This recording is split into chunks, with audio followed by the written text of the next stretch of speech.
sound is off. I'm going to keep it this side from here.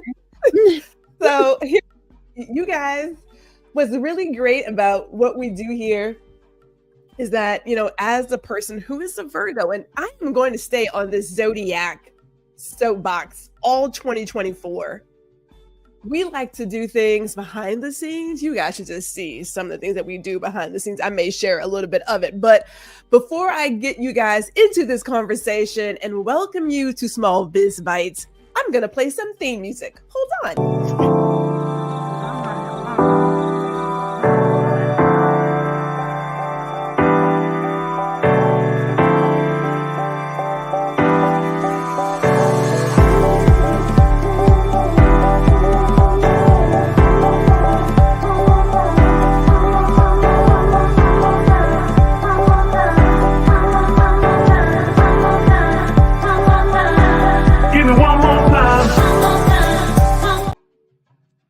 Oh, there it is. There we go.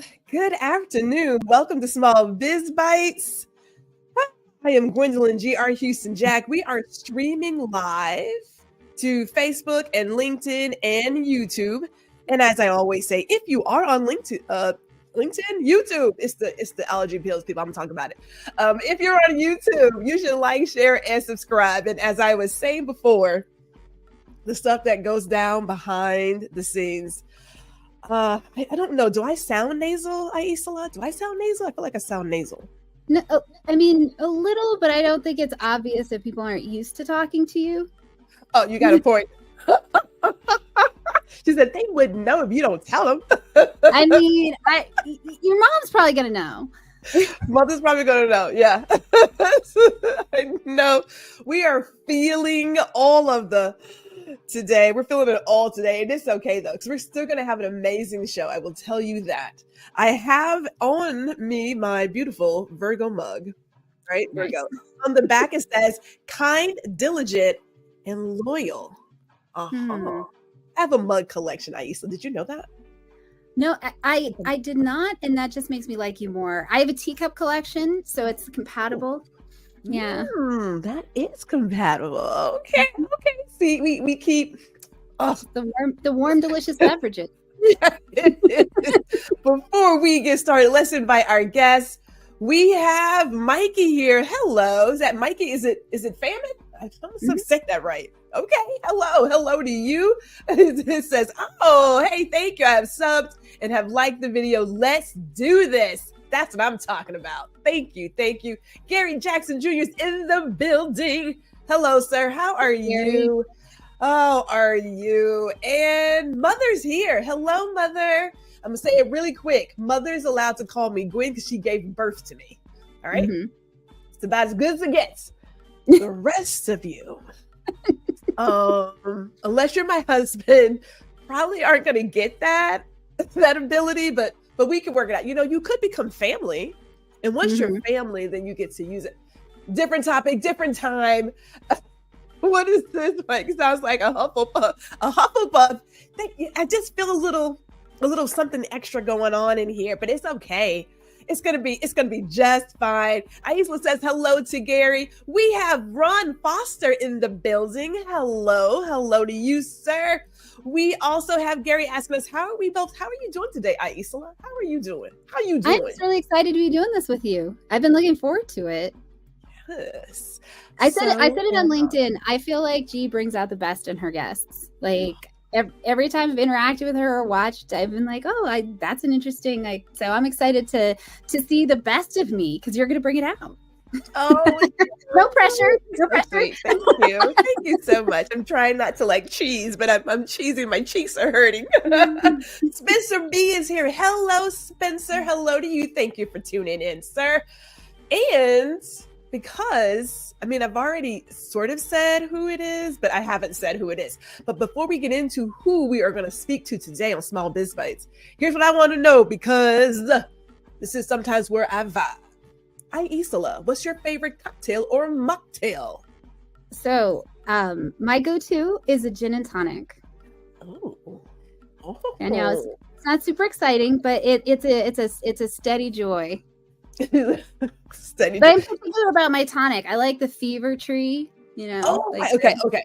I do. And then a little bit of a lime. Yes. Yep.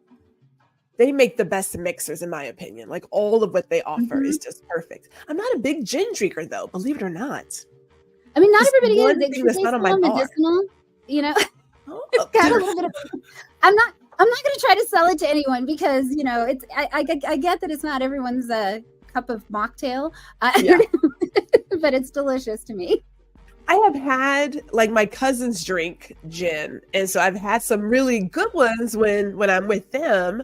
But I myself, I don't just keep that in the house. It's just I should probably add a bottle. So when you come to visit, when I come to visit, exactly. We're gonna have to make that happen. And we're gonna have to make that happen. Yes.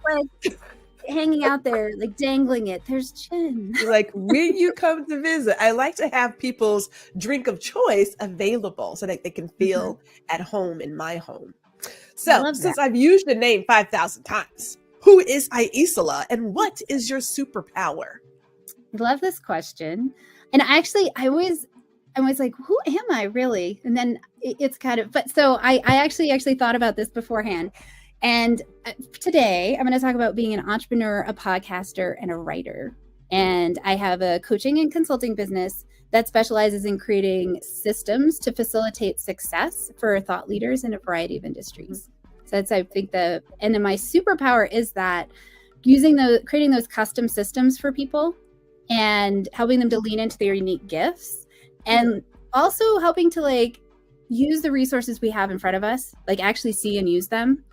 So I think those are the three pillars of this small biz bites moment that I want to focus on. I appreciate the part about seeing the resources and actually using them. And I want to, we're going to come to these comments. I can't help but say it enough. Like one of the phrases I like to use in my own business is exhausting the free. There are so many free, reliable resources. That's not your neighbor, not your friend, not so-and-so, that I always try to understand. And that keyword really is try to understand why people don't use what's right in front of them. I.e. like our phone. Right. It's a computer in your hand with multiple search engines available. You know what, Gwendolyn, don't do it. I'm not doing it. I'm not going to go there right now. I'm gonna save that one. I'm gonna save it because I have a soapbox about resources and I'm gonna save it. When it goes to the comments, Mikey says G brings out the best in her guests.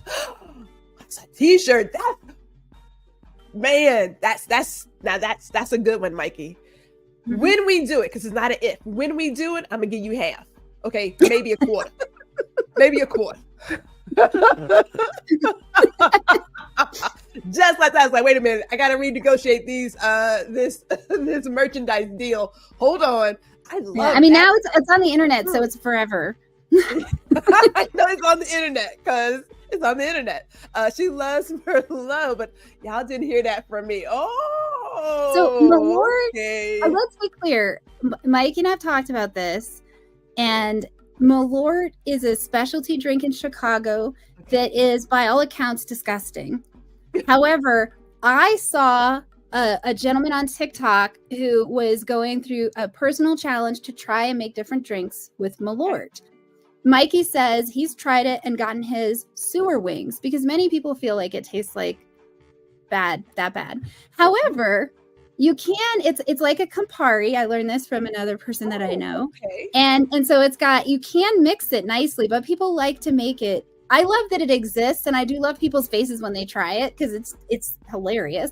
But I don't love Malort. Thank you, Mikey. I don't love Malort. I'm now curious to try it because I'm always looking for something new that I've never had. I will definitely do it. And I also like how Mikey says now I have a screenshot. Okay, all right. We'll see what happens. You know what? I'm good for my words. So I'm gonna stick with the half. I'm gonna go with the half. Okay, I'm gonna go with the half. This is why I love Mikey so much. So tell me this, because this is part of our topic. Mm-hmm. And we're about to get a little serious, people, a little serious. Let's talk about what is self-exploitation. And would you share examples of this behavior? Mm-hmm. Well, and so a lot of folks that start a business, and I'm going to be caveating here, like this is obviously like folks that are more in our realm. They don't have, someone who's handing them a pile of money. So they're doing this. They've seen a service or a product that is needed, and they've got the passion and the drive to step out and either the support or the fearlessness to take the risk, right? Because it's not a no effort endeavor to start a business. And some folks, like, they'll leave like a corporate job or something like that, where they were maybe not being treated really well. Maybe their time was being compromised, or they weren't necessarily being compensated fairly. They didn't necessarily have time for their families or whatever. And they start this business out of that passion, but they continue those behaviors because that's what they're used to, or they think that's what they have to do. And that I call that self-exploitation, because you were in a situation where you were being, whether you saw it or not, taken advantage of.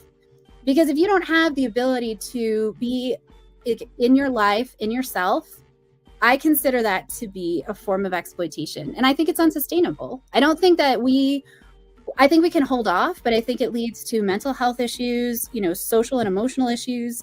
And so every time that we step into that, we are participating in that system in some way. And so for me, that's part of the whole point of Business is Unusual, is to say, I want to support people in seeing that they don't have to do that. Because I think it's habit a lot of times. It's like, oh, I'm used to that.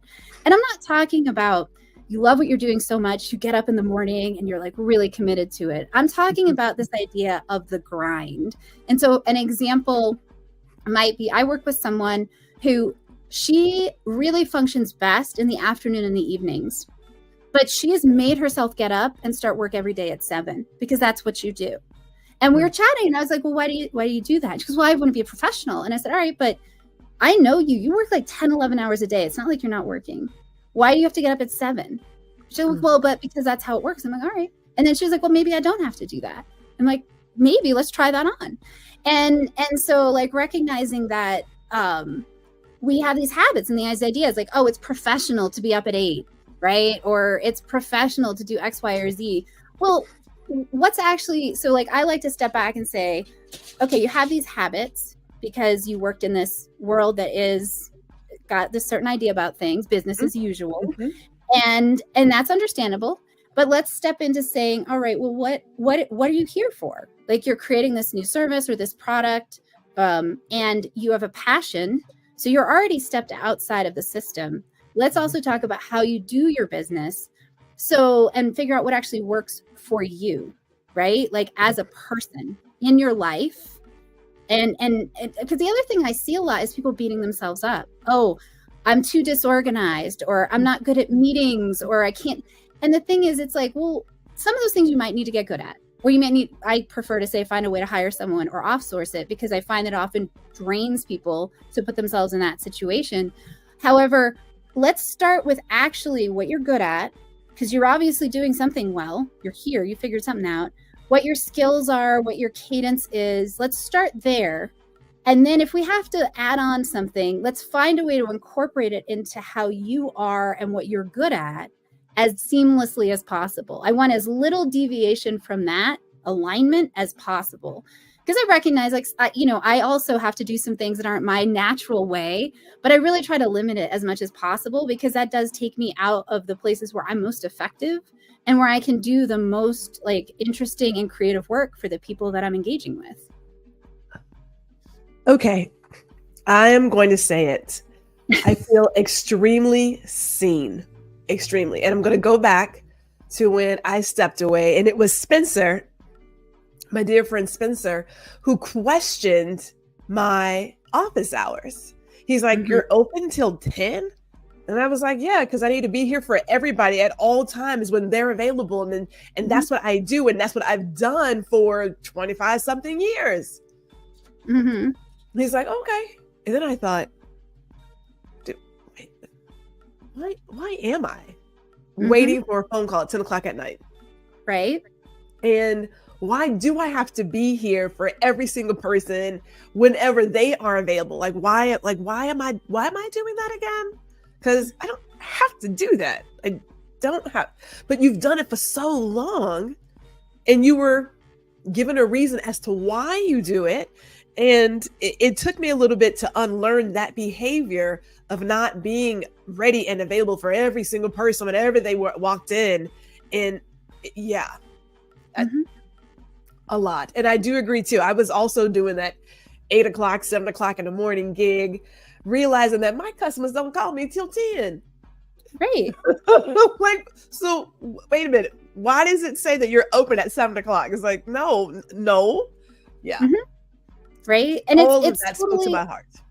Okay, I'm glad. And that's the thing is I feel like also when you're creating something like that as an entrepreneur, you're creating a new way of approaching work or a new system or a service. You need that. I call it back brain time. Some people call it generative time. And Mikey. And it like you need that time to actually let yourself rest so you can create things. Yeah. I like how Mikey says she's stepping on my toes, preach. And also, why are we following the same rules of the company that we walked away from? See, that's what I'm talking about. I mean, when I tell you it was so ingrained, it just felt natural that here I am now doing my own business. And I had this idea that I should be open at XYZ time and close at this time and then I thought, wait, what? But we've done it for so long. It's just the life we lived. And I feel like that there's someone, and I can't recall who it was, that she makes a distinction between what she calls work and toil. And I really like that. And toil is those things that we do because we're committed to this idea of how things are supposed to be, the shoulds, right? And work is the stuff that we do. That's the reason we stepped into this business. And sometimes that includes things we don't love. Like I personally love spreadsheets, but not everybody does. But that doesn't necessarily have to be toil. When I think about toil, I think about things like that, like making yourself be up at a certain time. The other thing I run into a lot is people are like, oh, you have to do social media. I'm like, there are ways and places that it can be helpful.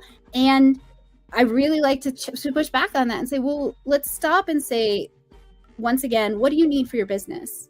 How do we communicate who you are and what you do? And what's the best way to connect with people around that? And then if social media is part of that, which it can often be in today's system, then how do we create it in a way that is not creating that for you? Because the minute that you get that look on your face, I know you are losing a ton of your innovation. You're losing a ton of your motivation. That's going to possibly stop you from getting 8 other really important things done today. So that look, I don't want to see it. So I want to figure out how we create something that avoids that for you 90% of the time. Like maybe you get that look when you're doing your taxes. We got to deal with that. Sorry. But I really want it to be that level of impact. Like if you don't do it, they're going to seize your life before we get that look on your face, because I just don't think it's necessary. Erica, hey, shout out to Erica who is joining us. She says, my mom still changes her voice to a nasal sound because that's what she thinks is a professional voice. Yeah. We could do a whole thing on just how people define professional, but we have a different topic for today because I want to make sure we stay there. And before we go to our next question, Mike says the practices were previously rewarded, but now they are counterproductive. Our Pavlov's dog bell is ringing. Man, woo! We'll say it. And it's something that I just adopted because it was more for myself, but there is a process to unlearning what you have learned. It is a job to just say, okay, no, wait, I can do this differently. I don't have to do it this way. Why am I doing this again? Why even add it into what I'm doing? Like, it's just, there's a lot that goes on there, a great deal. So tell me this, continue with this conversation. Do you believe it's easy to unknowingly take advantage of ourselves and others? Yeah, actually, I really do. I think that my personal experience is that when we believe these things are how it has to be, that and we've accepted that in ourselves. We don't necessarily notice that we're externalizing that onto other people. And I'm obviously caveat, there are people for whom that's not the case. I'm specifically talking about folks that are invested. They clearly have a community value. And then you're like, but they're doing this thing that's really unkind to themselves. And it's because I think it's the habits. I think it's the messaging that we get. We get a lot of shoulds. Business is supposed to be this way or that way. But let's be clear. Business as usual is what has led to a lot of the current catastrophes, economically, climate-wise, that we're dealing with. We know things have to change. We know that we have to learn how to work together in community. We know that we have to learn how to understand our impact on others and the environment, and that businesses can't just be about extractive profit. That is a dead end for everyone. And that's why a lot of people are moving to entrepreneurship. They really want to build something different, but because we've got these ideas about business, they're following an unconscious script. And so once they do that, and it's also, those are the systems that are easily presented to us. Like, oh, you need to get VC capital and do this. And I did a training last year on post-growth entrepreneurship, which is an international group of people that are working on creating sustainable businesses that center people and the planet as well as profit. Which is to say, like, let's talk. There's so many people in the world that are really committed to making a difference. They want the world to be different. They want us to actually be able to do our lives. That's what most people want to do. There's this whole narrative about folks don't want to work. No, folks do want to work. They just don't want to be exploited. And they've come to understand that's what's happening. So they're less interested in it. They're like, if I'm going to be miserable, I might as well be miserable and not be exploited by other people. Like, and that's a reasonable response to the situation. Oh, you know, I don't even know where to start in terms of unpacking all of that. I really don't know. I'll start with the last one, with people don't want to work. People, as you say, they do want to work. They want to work. They want to put out an amazing product, amazing service. They do want to get paid fairly for that work, right? So I agree with you on the, like, all of the current narratives that we have.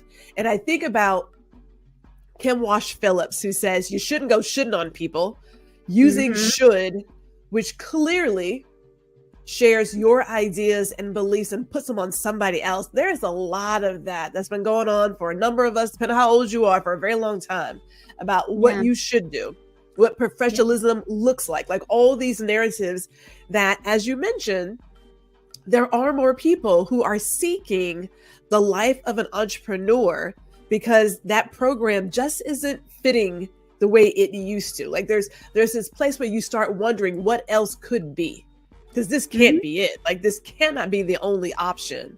The only thing that I'm allowed to do or can do to have a fulfilling life and still put food on the table and all those other kinds of things. But my God, Aicila, we have comments over here. Hold on. We got a couple of comments coming in. Let's make sure that we are going through them. Gary says, hey, great information. And also even better job of questioning conventional thoughts. And there are a lot of, I'm going to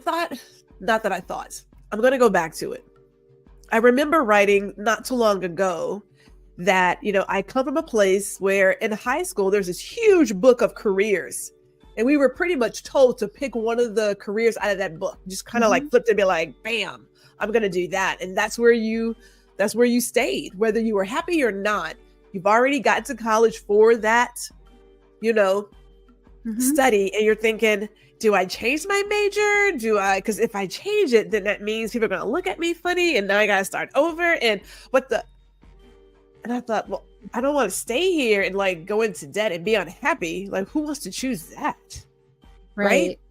But there's all these conventional thoughts that we have been, and again, I do believe it does depend on what generation you're part of, because times are changing. Again, I say it a lot of times. My mother would often say, you're not going to get a job playing video games, mother. No? And now you can. I don't know if you know this, Miss Houston, but people are getting jobs playing video games now. You hear that, Mom? You hear that, Mother? Do you hear? No. Well, and one of the things that I different times. Right. Well, and that's then to your point, Gary, like one of the things that I feel is important that I do with the people that I work with is try to stand between them and that messaging, that there's a right way to do things that someone out there is going to sell to you. Because I don't think that's true. I don't think there's a right way. I don't think someone else has that right way. And I definitely don't think you need to be sold on it. I don't think you need to be fixed. Like a lot of business consulting is about fixing. I don't think you need to be fixed. I think you need to be supported, leaning into your unique gifts. And then once you're aligned there and you feel really powerfully like that's where you are, then, okay, growth, getting out of your comfort zone, finding a tool or a tactic, I'm all for that. But as long as it's about trying to be something that's better or fixed, I'm not for it. See, this is why you and I vibe the way we vibe. Yeah. And I'm gonna say it again, people. When you it sounds so awful, put yourself out there. When you open yourself to new relationships and opportunities, you will find the people who speak to your heart and your spirit. I'm just saying, like, I'm just gonna go ahead and put it out there. I do want to share that. Mikey says people want to have hobbies and personal growth. Can't do that with 60 hours at 3 jobs. No, it's unsustainable. Very. Like that whole burning the candle at both ends, which was a narrative that was pushed on us, the hustle and grind. And then you're asking yourself, okay, but then for what? Because at what point do you get to enjoy the fruits of your labor? Well, I do think that's a distinction. I feel like when I was in my 20s, you could do that and save and get a down payment for a house or get a down payment to start a business. Like you could work 100 hours a week for a couple of years and have something to show for it. And now I feel like people are doing that to buy bread and pay for rent. And that's really I feel like that's the biggest problem. So people are like, I'm like, no, people would be willing to do this if they had some sense of being able to make progress. Like we're all willing to make sacrifices for the short term, but this isn't the short term. This is the rest of your life. And that is awful. I shared a video yesterday and I had mentioned that you can have a 2-income household and still feel the need to get extra income in the household. Yes. And it's not because, people think, but you got 2 incomes. It's like, yeah, but you can still be behind the 8 ball. Even with that. I was on a passive income soapbox yesterday. Well, there was a meme I saw recently that I thought really summed it up, which is that most of us are 3 bad months away from being homeless. And very few of us, if none of us, are 3 good months away from being a millionaire or a billionaire. And that to me really sums up what we're dealing with, which is that so few of us have a landing pad or any real ability to create one for ourselves. And we have gutted our social safety net. And so it's really, that's business as usual. And I think we're all done with it. We need to create something that's more community connected and safer. We are past done. And a shout out to Mikey, who's like, if you haven't liked the video yet, why not? Thank you. Go ahead and make that commercial. Click that thumbs up. And he also says grind culture equals selling you more wicks for your 1 candle. Ooh, the jams. That's another t-shirt. My, that's another t-shirt. Oh my goodness. Okay. With business in mind now, how do we build a business that doesn't exploit ourselves and others? And that does include the planet. How do we do that? Mm-hmm. So, I think there's many paths to that. I think the first one is that starting and recognizing that you are the one that's in control of your business. And working to identify and challenge what those unconscious assumptions are. And that's why I love, you and I are in the group Empowerment Ensemble. I've done a lot of education, working with people like G or me to kind of help you orient and align yourself. I think that's really important and get that clarity. And then, the post-growth entrepreneurship program, they have a startup incubator, and I believe that it's free. So they actually take you through understanding what your values are and how to how to build a business that actually incorporates you as part of it in terms of your own sustainability. And that's a big thing that I also really encourage people is like, you have to be sustainable as a person. So that's part of why I talk about not exploiting yourself, because I think when you get clear on what you need, you're much less likely to unconsciously pass on that exploitation to others. Excuse me, I'm about to. And so I think that's a big part of it, is that awareness that there are other ways to do things. And there's, like I said, there's tons of folks out there who are really working to create those opportunities and access. And I'll share links with you on all of that for stuff if you want to put it in the show notes, some of the ones that I'm aware of. And I think the other thing that I see a lot is that guilt. People are like, oh, I'm lazy because I'm not exhausted all the time. I'm not toiling all the time. And that's why also I'm like that, really starting with yourself and recognizing that having enough time, as Mikey said, to do a hobby or raise your kid or cook dinner, that's not being lazy, actually. We're not, that's being a human being who has a life that is full and varied. And we need more of that. That's where innovation comes from. When people have that back brain time, when they have those interconnections and those interactions with people that they feel inspired by and connected to and they care about. So I think really not being afraid to prioritize things outside of toil is a big part of it, and challenging those unconscious assumptions, working with other people to counter the messaging. So one of the reasons I'm really big on that is I feel like we get so much messaging that tells us it has to be a way. That's why people need programs and coaches and accountability groups, because we need people who help reinforce those, I think, more aligned values that are the antidote to this messaging. But it's so constant that we can't just do it once and assume we figured it out. Like, even being aware of this and as committed to this as I am, I absolutely seek that support, because I know I can easily get into that same mindset of, oh my gosh, I didn't produce enough today. Well, but I did a lot of really good things and I just don't feel exhausted. And so therefore I must not have worked hard. Like and even with all the commitment I have to this for myself and the people that I work with, I still land there. So I know that we need that support, that engagement, I think. And and don't be afraid to do it differently. It's okay. Like, you came up with this new idea, you want to do this business, maybe the box isn't for you. Like, that's okay. Like, because why would it be?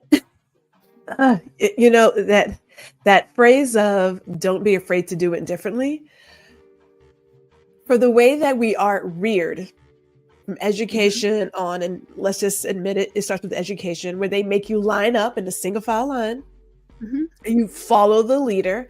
There's so many messages on stay with the status quo, and we see it in our commercials. Like, I haven't seen a Gap commercial in like forever. I don't know if they even still make commercials, so forgive me because I don't watch TV like that. But the Gap, their whole thing was cookie cutter. I mean, and I would be in New York and literally see people wearing the exact same outfit, item for item, because they're just selling you this uniform, right? And people have this whole idea of being different is not the thing to be. But as we have, I don't want to say gotten older, I want to say that we have recognized that there are other options and maybe become a little bit more wiser. We realize that in order to truly stand out, you got to find out what makes you you. Like, how are you different? And celebrate the differences. It's really not a bad thing. But we know that when you color outside the lines, when you're in elementary school, you get scolded. Color inside the lines. Make sure you stay inside the pattern. So many years of getting that message to finally break free, and I'll show my age, from the Matrix. That's a lot to unpack. I mean, it can definitely be done. You do step out, and hopefully you have people around you who will be with you on that journey. Sometimes you do, some don't, but you got to have faith in yourself about why you're doing what you're doing. Go ahead. Well, you just made me think of that. Like, with kids, one of the reasons, and I think we do start there. I think we bully our children as a matter of course, not, it's the way of it. and especially in schools. And it's about our convenience, right? Like we want the kids to be in a line because we want them to be convenient, because people are so afraid of things being out of control. And one of the things that I really reflected on, because I was trying to think, like, what is it when I actually think about my core methodology, what are my underlying principles? And I realized that from a very young age, for me, there was a strong attraction to anything that was about being in power with rather than power over. And I brought that into my parenting, and I did that in my business life, in terms of, you could say collaboration, but in a larger sense, I have found there are a lot of folks, and I work with an Indigenous woman in community, and I feel like they really bring out that what is in power with. And so that means, like, I'm not the boss, right? Like I might be in this moment in charge because that's my role, but it's not my identity, because we are actually in this journey together, whatever it is. And even as a mom with my kids, I was responsible for their safety, but I never felt like they belonged to me. Like their time was theirs. They had the right to, as they got to places and they could make their own decisions about things, they had those rights. Now, as the mom, I had some duties, right, to protect them from things they couldn't understand. Yeah. But it was a role, right? Like not an identity. And for example, they've been studying wolves in the wild. There's no such thing as an alpha wolf. It's a role that different wolves take on in different circumstances. And I feel like, once again, like this whole idea of the hierarchy that we established, I don't think it's actually natural. I don't think it's functional, and it is often how people automatically engage. And so when they get into a situation, they're looking for who they're supposed to dominate or submit to, instead of just saying, all right, what are the jobs? What are the roles? What are my skills? How do I show up here in my best way possible and support this endeavor? It's a very different way of thinking about things. And it removes a lot of the fear of conflict, because it's not about I'm trying to win this argument. It's about I'm trying to understand the situation. It creates a lot of ease, and I think opportunity for success, but it is not natural. And I have seen the way people get confused when I don't treat them like I am trying to boss them or follow them. I am simply treating them like an equal. It is very confusing to people. Extremely confusing, because they don't know how to behave in that kind of setting. It's like, well, if you want this, just let me know and I can do whatever. And it's like, no, just chill. Like we're all here. It's cool. Yeah. Are you sure? Are you positive? Because they're looking for someone to be, as you say, the head person in charge. Yep.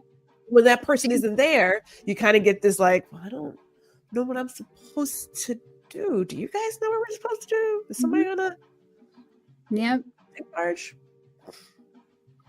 It never fails. Never fails. We got more comments coming in. We have Opie here. Hello, welcome to you. Because I didn't see this earlier, Mike says, I'll take my regular cup.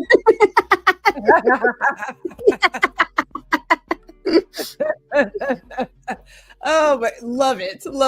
I like Opie says, bringing back Epicurean Garden rather than Plato's Academy. Love it. Ooh. BiCurean is a play on Epicurean. And Mike says, easiest is seldom the best or the cheapest. We sacrifice the investment into our future, but we'll put 30 years of investment into someone else's portfolio. Oh, man, isn't it funny how and I was thinking about this because I there was a clip from your latest podcast about how, I can't think of her name, so correct me here, but how this one person helps people remove themselves from the business. Like a lot of solopreneurs, entrepreneurs become their business. And the fact of the matter is the business is its own entity and you are another. But when you work for another company, a number of us have put so much investment into this other company, into someone else's dream, that when it comes to our own, we don't have anything left to give. Yeah. Nothing left to give. Like that's huge. And yes, I appreciate my 25 plus years because I got my lifetime discount, and I'm gonna say it like that. Okay. By the time I was like 5 years out, I was like, I got 5 more years on this ride. And I mean, I've done the marathons. I know I can do this. Let me just keep it. And now I have 2 more years and I'm this close to getting my lifetime discount. I've come this far. I'm not about to get that up. Just gonna. Right. I mean, what can I tell you? A woman likes to shop from time to time, and who doesn't like a good discount? So that's where we go there. Since you mentioned it, tell us about BiCurean Consulting. Oh, well, happily. So BiCurean is a company that I started when I decided to step out into my own adventure of entrepreneurship. And it's taken me a little while to identify. It's funny because I created Business is Unusual, the podcast, a couple of years ago. And about a year ago, I was like, oh, actually, that's what I want to be doing with people, is helping them create their business as unusual, whether it's a product or a service or pathway. And then as I continued to work with people, I realized that it's exactly what I was talking about, those helping folks who are stepping into that entrepreneurship or have been there, but are feeling a little bit, I don't know, stuck might be the right word. Like or a little overwhelmed. Like they can see where they want to get to, but they have a great idea, service, product, but they can't quite like make that movement. And it's either because they need to build a system that scales. Like they had a system that worked when they were smaller, but now they're moving to this next level and they need to kind of scale it. And that's where sometimes I think that other level of how it's supposed to be can show up, because like, oh, everybody uses HubSpot. And HubSpot is fine. It's just not necessarily the best thing for this person. So I do a lot of research around tools and tactics to try and help folks be able to scale in that way, but using something that actually works for them. And then create those custom systems that let them be part of their own business in a way that's functional, as opposed to self-exploitive or exhausting. Because I want that, if it matters to you today, it's going to matter to you tomorrow. So I want you to have energy for tomorrow, not just for your business, but for your life, for the things that feed you as a human. And so I do that in 3 different ways. I do small, kind of one-off, what I call business process consulting. You come in and we talk about what you're doing. We figure out where your highest area in your business is in terms of like a priority. What's the biggest priority? What's the biggest need in that area? And then what's one thing you can do that will help relieve like the burden, the stress, or the overwhelm. And then and that's more of like an encapsulated thing. And then some folks stick with me for longer and we do that same process, but we also do it in a larger scale. And we do a little bit of strategy around how are you going to address this thing, and then identify what your next things are. And then that's where I also might do some of that research I talked about, finding tools or resources or a person, because a lot of times those folks are so busy, they can't really go out and do that research. They need somebody who can help bring them some solutions that they can identify. Oh, these are the ones I want to go forward with, or this is what I want to try on. And then the other way that I work with people is what I call strategic operations, where I do those same other things, but then I also will oversee implementation and execution for whatever it is that they've decided they need to do. So that's sort of, and then I have my podcast, Business is Unusual, where I have folks come on. And that's also part of it too, is for people to see all of these folks that are doing it differently. So maybe they can recognize themselves in that and say, oh, I used to try to get up early and that wasn't necessary. Or I have this great idea and I want to try doing it this way. So that's a little bit of a passion project for me to get that out there. So, because I don't think there's a lot of messaging that tells people it's okay. Your way is just fine. In fact, it's great. If it's working for you, it's absolutely awesome. If it's not working for you, let's talk. But if it's working for you, don't let anyone tell you different. Figure out how to make it work for you in more ways. That leads me to 2 things. One, I do want to talk about your podcast more, but when I was speaking with Gary, I want to say either earlier this week or last week, because it all kind of comes together, we were talking about success. Mm-hmm. And I believe wholeheartedly success is defined by the individual. Now, I am, I'm going to say a former, as I look at my medals, a former marathon, half marathoner, 10K, whatever, former runner. So I don't run the way I used to, right? Mm-hmm. But I would make these PRs for myself, personal records, pardon me, that were the acronyms, that I just wanted to get 10 seconds faster, 20 seconds faster, 30 seconds faster. Ooh, a minute. Okay, let's go back to maybe 35 seconds faster. But I made my own PRs. And if I was to make that PR, I had an amazing race. I don't care where I came in. right? Right. Clearly I make 1, 2, or 3 in my age category or my gender, whatever it is. That didn't matter. The whole deal was I'm racing against myself to be better than I was yesterday or the last race. Now, there may be a person that we call a rabbit that I'm following, right? I'm like, okay, she's got a good pace. Let me stay with her. And then in some marathons, they have like a pace runner. So you have a rabbit. You're like, okay, if I stay with this person, I'm going to get my PR. I'm going to get to that next level. So you may have someone in business that you admire, but I'm not trying to be like them or do everything like them. I am still doing my own thing at my own pace, on my own path. And when I get that win, I celebrate. It's like shaved off 2 seconds. Woohoo! Yeah. A little bit faster, right? But we don't get that messaging enough. We get the idea that if you're going to be successful, you must have XYZ house, 2.5 kids and a dog, 3 cars, things that you like, you're doing all of this physical stuff that, as my mama said, you're not going to take it with you when you go. So hopefully you're enjoying it now, but then you're tired and you're exhausted. You're like, okay, so I made the $250,000 last year and I hate my life right now. Now, money doesn't buy happiness, people. It does not, but it will buy bacon and champagne and gin and tonic. I love that. No, I feel like that is so important. And it's actually, I mapped out a book last year on business as unusual and I forgot about it. And then I was going through my stuff and I was like, oh, look, this. But one of the chapters that I had in there was that start with defining success for you. Like that is so critical, because if you're trying to achieve someone else's dream and it's not what you want, one, you're not going to be motivated, but two, it's not going to be meaningful to you. And then the other thing is, we were talking about resources earlier, and I'll cycle back to money is a tool. It's a useful tool in our culture in many ways. It's not actually the thing that you need. What you need is like food and shelter and warmth, and there are ways to acquire those sometimes that are not about money. And so I also really encourage people to, like, when you think about your resources, before you start looking for the things that you need out there that you can only get through this tool of money, what do you have right here that you can get in terms of the ways that you engage in life or barter or whatever?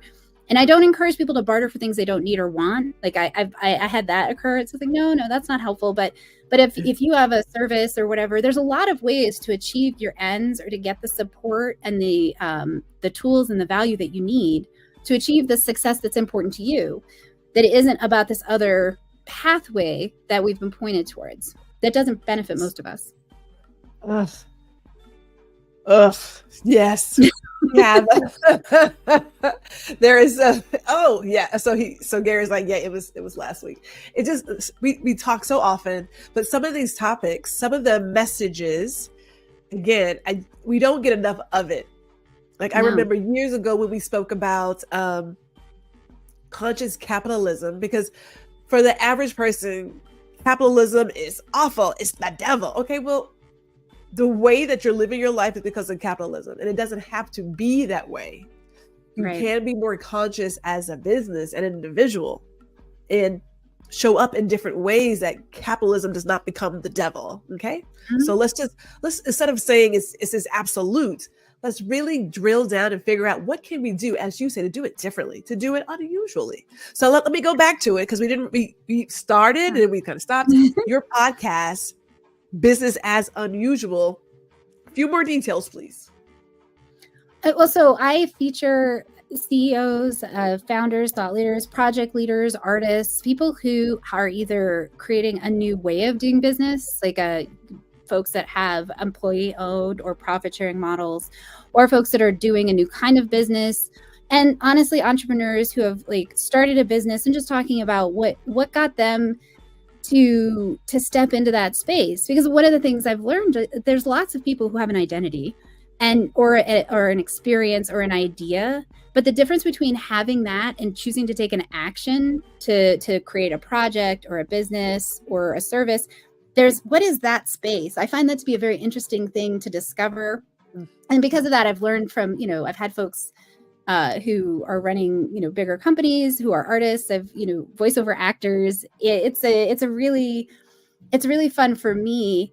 And it inspires me to constantly be thinking about the different ways that people are approaching the same problems that we're all dealing with, and the ways that they think about it and try to discover their path and their solution. I just find that to be a great way to inspire myself to trust my own instincts, honestly, and to know that I'm not alone. Because we work, a lot of us as solo and small business owners, we work kind of alone.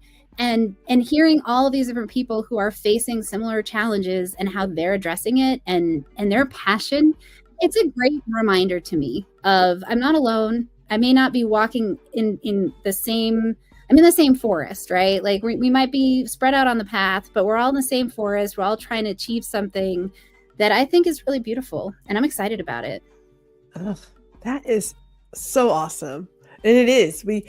There isn't a need to do things by yourself, because there's clearly plenty of solopreneurs out there and communities that you can join and have someone. It speaks back to the reason why the accountability group that I created with Gary was created. To have another creative that I could bounce ideas off of and talk about XYZ and perhaps plan for some stuff. Like is good to have that community, and it's growing in a positive way. It is growing, but we are not alone.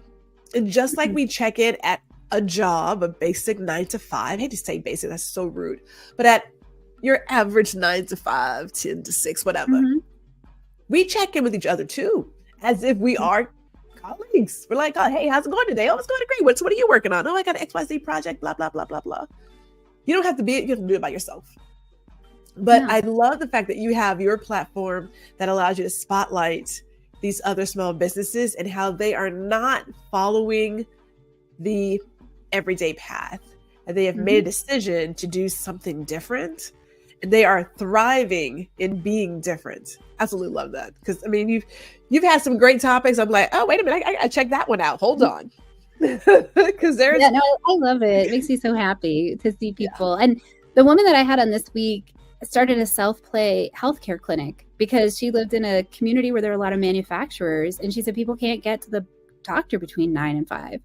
And then listening to her talk about all these things around the healthcare industry that if you don't work in it, you wouldn't know. And suddenly it's like, oh, wow, some of these things that I thought were like doctors being greedy are actually the way the system is set up.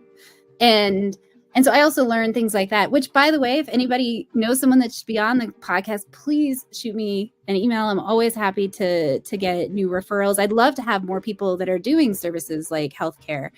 I have a lot of folks that, and I'm not to say that I don't value the folks that do, online businesses or the more solopreneurs, but I think it's really interesting to talk to people about like those manufacturing groups that are employee owned but it's harder to find them sometimes because they're so busy offline, which is great. You said it's great. Oh, and speaking of our accountability partner, he was like, yes, it is growing and it feels good. So good to see this happening. I love the fact that we are doing this group together. It's just, people feel a certain kind of way about groups and sharing ideas.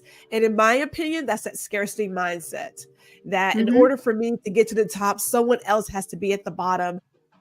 No, it's not a sum-zero game here. Everybody can win. We can all win together. I mean, like, I'm a coach and photographer. You're a coach. There's plenty of people out here. Personalities that if someone doesn't necessarily vibe with me, well, I can be, it's like, hey, well, I know so-and-so and so-and-so. Perhaps they'll be a better fit for you. That's fine. Perfectly fine. There's more than enough. But we do have this sort of scarcity mindset. Again, another narrative that's been running around for a number of years that people get into this place of, I don't know about that, and I don't want to share my ideas because somebody may steal it, and cut it out. Ron also says, yes, I love our co-working community. Yes, we got some great people. We have some heavy hitters. In that group. I love when I get to pop in and see y'all, and it's always such a great, lively communication. And I work with a guy who does brand science, his company is called Apply Brand Science. And one of the things that he talks about that speaks to what your messaging is, like, we think of our customers as ours, but they're not. Our customers are other people's customers that sometimes buy from us. And it's not, and honestly, the best way to get out there and to really build your business is to build other people's and to build a network. Because like you said, it's about the right fit. It's about the vibe. You know, there's 8 billion people on this planet. Maybe you need 40 people to be your clients. Like, that leaves a lot more. You're okay. Like, and so you can get, and you get to be particular. You get to find someone that really is suited to what you're good at. And it can be hard sometimes, because like we do live in a society where we are, within 3 bad months from homelessness. So there's moments where we're like, and I'm not going to judge that, because I feel like living in the system means you've had to make a compromise. And, your compromise and my compromise might be different. And I'm going to respect that, because there's no reason we can't work together and support each other. And I'm all about that. This is one of the other thing I love about doing the podcast is I get to know all these people. And then when I'm working with someone to set up a system or to help them identify a resource, I can be like, oh, I know this person. They do this really well. Let me connect you. And I love being able to help folks engage. And I love supporting other small businesses, because I think it's the opposite. I don't think it's I win if other people are down low. I think I win when everybody else wins. Like, the only way that this happens is if we do it together and we do it well together. And that's what I'm here for. Man, see that right here. Mikey says, when you stop comparing yourself to everyone else, it provides the time you need to innovate and find new clients. That is facts. There. That whole comparison thing. Oh my goodness. Before we let you go and get back to your day, how can others connect with you? So I have a website, BiCurean, BiCurean.com. And that's a great way. And you can also, there's a contact form on there. I have an email list. I send out emails about once a week, usually about the podcast, but sometimes about other things that are going on. And I just love to chat. If you reach out to me on any of these platforms, I'm BiCurean on Instagram, TikTok, LinkedIn. I also, feel free to shoot me a message. I'm always happy to chat and to get to know folks and find other folks for the podcast and just be part of the community. It's great. There we go. We didn't do the .com, but it is BiCurean. That's how they can find you. Mm-hmm. Make sure that we let everyone know that that's how they can find you. Oh my goodness, Aicila, thank you again, because we've had other things going on. People stay tuned for that. But thank you again for giving this community your time and your expertise and your superpower. Because girl, you do it. I'm so delighted to be in here. Thank you so much. And thank you everyone for being here. So very much doing that. And to all the persons who are watching live now, will be tuning in later, we thank you as well. And I'm going to go ahead and do my own little plug, because I got to plug for my darn self. Mm-hmm. We have a multitude of podcasts. So if you want to get the latest, greatest, including small biz advice, you want to sign up for that podcast at grhjack.com. And like Aicila, we are not going to spam your mailbox. Ain't nobody got time for that. But it does allow you to see what's going on and also stay in tune with all the other things that we oh my goodness. Okay. So, I'm looking at these comments. Thank you, Gary, for the great show. But Mikey, I'll see you in invoice. Oh man, I have true to my word. You let me. Okay, so we're gonna figure this out. We're gonna. Mikey has to come be on your show. We're gonna figure it out and get it together. I said half. I'm gonna go ahead and give you half. And then we will definitely promote the merch. That's the new business. That business is unusual. It's been created on a podcast stream. And I know, right? There you go. Oh my goodness. Everybody, thank you so much for tuning in. We so appreciate you and your time. And for those again watching the replay, thank you for watching the replay. Aicila of BiCurean Consulting, thank you again for sharing your expertise and your superpower with this community. All right, everybody, have a good afternoon. Thank you for watching another episode of Small Biz Bites with Gwendolyn R. Houston Jack, where we chat with other creatives and small business owners about their journey. And we also invite you to like, share, and subscribe to the GR Houston Jack YouTube channel, where you can get the latest and greatest.